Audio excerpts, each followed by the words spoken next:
మనకి సంతోషానికి, దుఃఖానికి ఒక్కటే దారనమాట కన్నీళ్ళు. కష్టమొచ్చి ఎవరికీ చెప్పుకోలేనప్పుడు చీకట్లో కూర్చొని చాలా ఘోరంగా ఏడుస్తాం.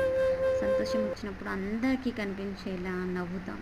ఆ నవ్వులో కళ్ళమ్మటే ఆనంద బాష్పాలొస్తాయి కదా! సో, మనకెవరు తోడున్నా లేకపోయినా కష్టంలో, సుఖంలో ఉండేది మాత్రం కన్నీళ్ళే. బహుశా మనకు మనమే. సో, అవే మనకి నిజమైన స్నేహితులు. అలాంటి విలువైన వాటిని మన విలువ లేని వారి కోసం, మన విలువ తెలియని వారి కోసం ఎందుకు వేస్ట్ చేసుకోవాలి అని చాలాసార్లు అనిపిస్తుంది. అలా వారి కోసం మన విలువైన వస్తువులని త్యాగం చేస్తున్నామంటే వాళ్ళకి మనం చులకనన్న అవుతాం ఖచ్చితంగా. లేకపోతే మనల్ని మనం మర్చిపోతూ ఉంటాం.